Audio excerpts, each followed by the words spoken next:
এই আলীনগর, জঙ্গল সলিমপুর এই জায়গাটা আর কোনো বিচ্ছিন্ন সন্ত্রাসীদের এলাকা থাকতো না, অভয়ারণ্য থাকতো না।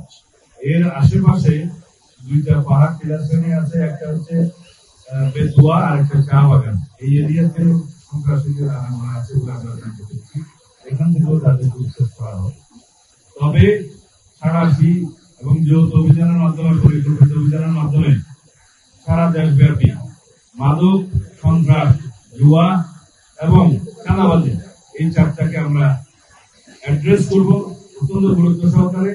এগুলোকে আমরা নির্মূল করার চেষ্টা করবো। তার জন্য আমরা আইনি সংস্কার করছি।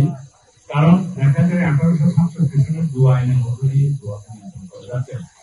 এখন জুয়া, অনলাইন জুয়া, অফলাইন জুয়া, বিভিন্ন রকমের মডারেট জুয়া এবং বেটিং এগুলো চালু হচ্ছে। এগুলো চালু হয়েছে অনেক বছর আগে থেকে। এগুলোকে আমরা কখনোই আইনি ভাবে করতে পারছি না, বিকজ আইনটাই না, আইনটাই আইনটা আমরা নিয়ে আসার চেষ্টা করবো। তাহলে আইনি আমরা অ্যাড্রেস করবো। একই সাথে মাদক নিয়ন্ত্রণ আইনে আমরা যাতে স্পেশাল ট্রাইব্যুনাল স্থাপন করতে পারি সেই সংশোধন আনবো।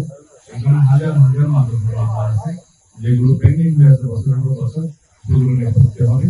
এইভাবে আমরা আমাদের দেশকে বাঁচাতে পারি, যুব সমাজকে বাঁচাতে পারি। আর কিশোর গ্যাংয়ের যে উৎপাদ হয়েছে সেটার জন্য আমরা কিছুটা আইনি সংস্কার আনতে হবে, যে কিশোর গ্যাং বলতে কত বয়স পর্যন্ত তাদেরকে কিভাবে কি সুবিধা দেওয়া যায়। কারণ আইনের ফাঁকগুলি কিশোরদের যে সুবিধা আছে, জুভেনাইল ডেলিনকুয়েন্সির যে সুবিধা আছে সেটা তারা নিচ্ছে, এবং এই কিশোররা যারা কিশোর গ্যাংয়ে জড়িত তারা ক্রমান্বয়ে ভয়ঙ্কর সন্ত্রাস সুবিধা পায়। সুতরাং এখানে আইনি সংস্কার দরকার আছে। এটা অনেক লম্বা আলাপ, এগুলো আপনারা দেখতে পাবেন। আমরা আইনের শাসন প্রতিষ্ঠা করবো ইনশাআল্লাহ, জনগণকে সাথে নিয়ে, জনপ্রত্যাশা অনুযায়ী।